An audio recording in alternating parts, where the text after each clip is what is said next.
பிரவாசி பாரதிய திவாஸ் எந்த தேதியில் கொண்டாடப்படுகிறது? ஏ. பிப்ரவரி 15. பி. ஜனவரி 9. சி. ஜனவரி 1. டி. ஆகஸ்ட் 15.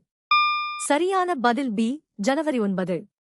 சரியான விடை பி. சோகஸ்மேலி 1915 ஆண்டு ஜனவரி 9 மகாத்மா காந்தி தென்னாப்பிரிக்காவிலிருந்து இந்தியா திரும்பியதை நினைவுகூரும் வகையில் இத்தினம் கொண்டாடப்படுகிறது. சிலராட்சி ஒலிகார்கி என்ற சொல் எந்த கருத்தை குறிக்கிறது? ஏ. மக்களால் ஆட்சி.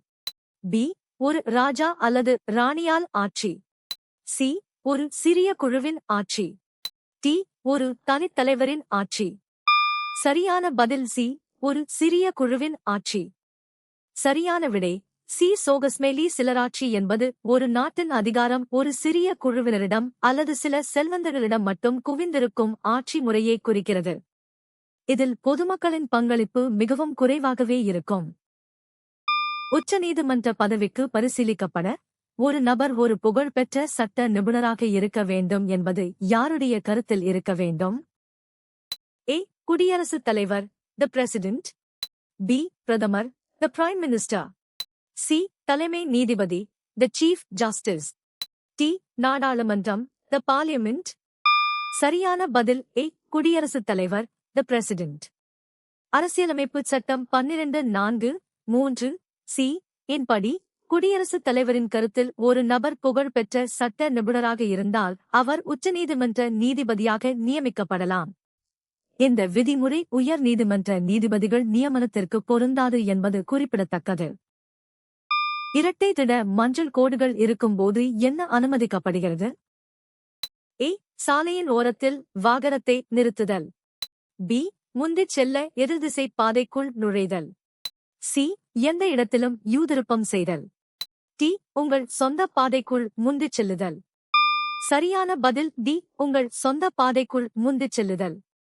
10. சரியான விடை டி. சோகஸ்மேலி சாலையில் வரையப்பட்ட இரட்டை திட மஞ்சள் கோடுகள் எதிர்திசை பாதைக்கு செல்லக்கூடாது என்பதை குறிக்கின்றன. இருப்பினும் உங்கள் சொந்த பாதைக்குள்ளேயே லேன் பாதுகாப்பாக இருந்தால் முந்திச் செல்ல ஓவர்டேக்கிங் அனுமதி உண்டு. புக்கர் பரிசை வென்ற முதல் இந்திய பெண் யார்? ஏ. கிரண் பேடி கிரண் பேதி. பி. பச்சேந்திரி பால் பச்சேந்திரி பால். சி. அன்னை Teresa mother Teresa. D. Arundhati Roy Arundhati Roy. சரியான பதில் டி. அருந்ததி ராய் அருந்ததி ராய்.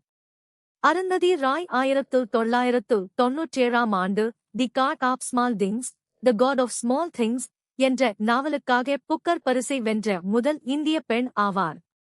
இவரது படைப்பு உலக அளவில் இலக்கியத் துறையில் இந்தியாவிற்கு பெருமை சேர்த்தது. இந்தியா ஓபெக் நாடுகளில் இருந்து எத்தனை சதவீதம் இயற்கை எரிவாயுவை இறக்குமதி செய்கிறது? ஏ. 90%. பி. 80%. சி. 70%. டி. 50%. சரியான பதில் சி. 70%. 9. இந்தியா தனது எரிசக்தி தேவைகளுக்காக பெருமளவில் இறக்குமதியை நம்பியுள்ளது. அதில் சுமார் 70% இயற்கை எரிவாயு ஓபெக் நாடுகளிலிருந்து பெறப்படுகிறது. இது இந்தியாவின் எரிசக்தி பாதுகாப்பில் ஓபெக் நாடுகளின் முக்கியத்துவத்தை காட்டுகிறது. சர்வதேச உறவுகளின் மறுக்க முடியாத உண்மை என்ன? ஏ. ஒன்றையொன்று சார்ந்திருத்தல் இன்டர்டிபெண்டன்ஸ்.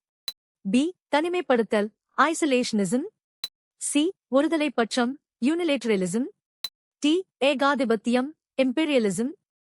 சரியான பதில் ஏ. ஒன்றையொன்று சார்ந்திருத்தல் இன்டர்டிபெண்டன்ஸ். 1. இன்றைய உலகமயமாக்கல் சூழலில் எந்த ஒரு நாடும் தனித்து இயங்க முடியாது என்பதால் நாடுகளுக்கு இடையிலான ஒன்றையொன்று சார்ந்திருத்தல் ஒரு தவிர்க்க முடியாத உண்மையாகும். வர்த்தகம், பாதுகாப்பு மற்றும் சுற்றுச்சூழல் போன்ற காரணங்களுக்காக நாடுகள் பரஸ்பரம் ஒத்துழைக்க வேண்ட. மனித உரிமைகளின் உலகளாவிய பிரகடனம் எங்கு அறிவிக்கப்பட்டது? A. New York. B. London. C. Geneva. D. Paris Paris. சரியான பதில் டி. Paris Paris. 1. டிசம்பர் 1948 10 அன்று பாரிஸில் ஐக்கிய நாடுகள் பொதுச் சபையால் மனித உரிமைகளின் உலகளாவிய பிரகடனம் UDHR ஏற்றுக்கொள்ளப்பட்டது. இது உலக வரலாற்றில் மனித உரிமைகளுக்கான மிக முக்கியமான ஆவணமாக கருதப்படுகிறது. 2. துக்ளக் காலத்தில் தொகுக்கப்பட்ட சிவில் நடைமுறை சட்டத்தின் பெயர் என்ன? A. ஃபிக்ஹாய் ஷாஜகான், ஃபிக்ஹாய் ஷா ஜஹா. B. ஃபிக்ஹாய் பெரோஸ் ஷாஹி, ஃபிக்ஹாய் ஃபெரோஸ் ஷாஹி. C. ஃபிக்ஹாய் துக்ளக், ஃபிக்ஹாய் துக்ளக். D. ஃபிக்ஹாய் பர், ஃபிக்ஹாய் அக்பர். சரியான பதில் B. ஃபிக்ஹாய் பெரோஸ் ஷாஹி, ஃபிக்ஹாய் ஃபெரோஸ் ஷாஹி. 5. பெரோஸ் ஷா துக்ளக் காலத்தில் இஸ்லாமிய சட்டங்களை தொகுத்து ஃபிக்ஹாய் பெரோஸ் ஷாஹி என்ற பெயரில் சிவில் நடைமுறை சட்டமாக உருவாக்கப்பட்டது.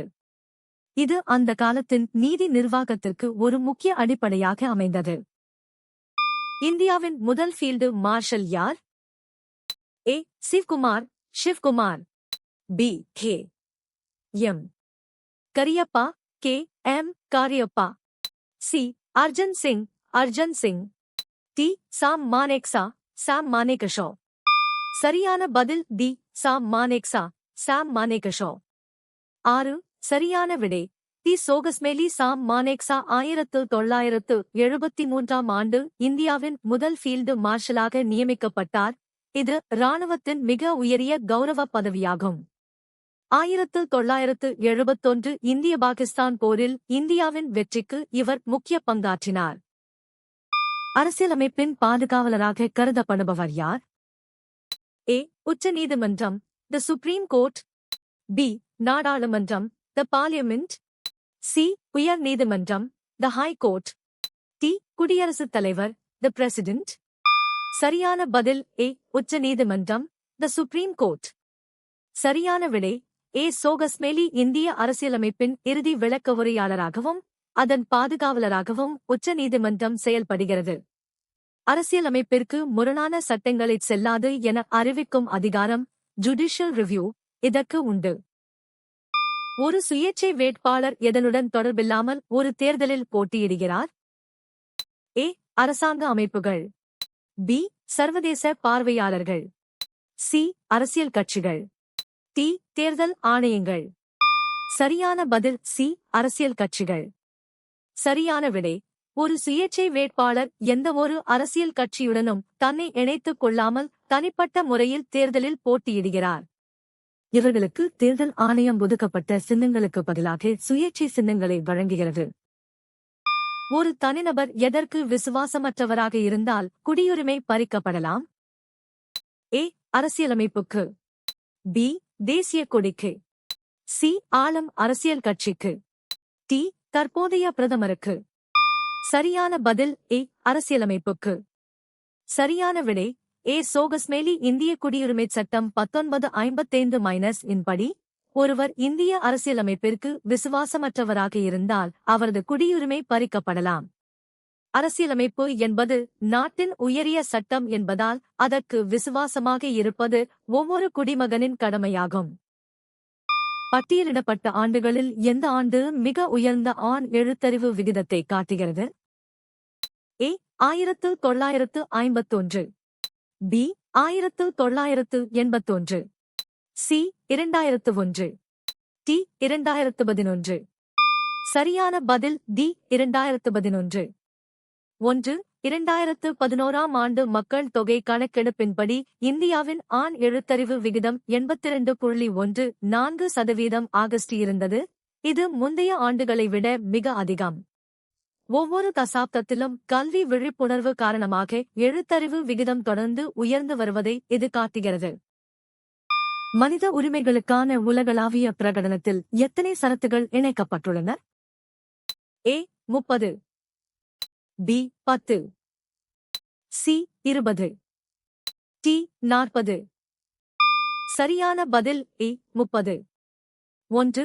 மனித உரிமைகளுக்கான உலகளாவிய பிரகடனம் UDHR டிசம்பர் 1948 10 அன்று ஐநா பொதுச்சபையால் ஏற்றுக்கொள்ளப்பட்டது.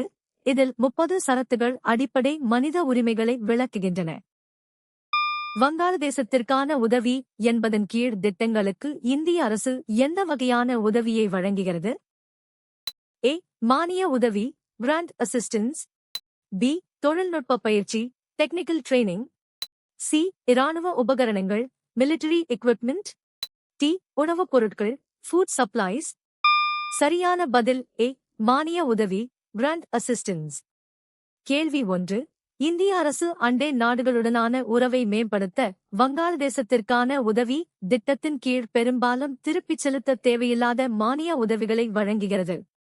இது உள்கட்டமைப்பு மற்றும் சமூக மேம்பாட்டு திட்டங்களுக்கு பயன்படுத்தப்படுகிறது. உரையில் குறிப்பிடப்பட்டுள்ள ஜனநாயகத்தின் முக்கிய அம்சம் பின்வருவனவற்றில் எது? ஏ. பரம்பரை தலைமை. பி. ஒரு கட்சியின் ஆட்சி. சி. சுதந்திரமான மற்றும் நியாயமான தேர்தல்கள். டி. வரையறுக்கப்பட்ட பொது வெளிப்பாடு. சரியான பதில் சி. சுதந்திரமான மற்றும் நியாயமான தேர்தல்கள். 8. சுதந்திரமான மற்றும் நியாயமான தேர்தல்கள் என்பது ஜனநாயகத்தின் உயிர்நாடியாகும்.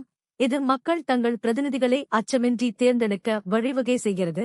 இது அரசாங்கம் மக்களுக்கு பொறுப்பு கூறுவதை உறுதி செய்கிறது. அரசியலமைப்பு நிர்ணய சபையில் மாகாணங்களை பிரதிநிதித்துவப்படுத்திய உறுப்பினர்களின் எண்ணிக்கை எவ்வளவு? ஏ. 93. பி. 3. சி. 292. டி. 389. சரியான பதில் சி. 292.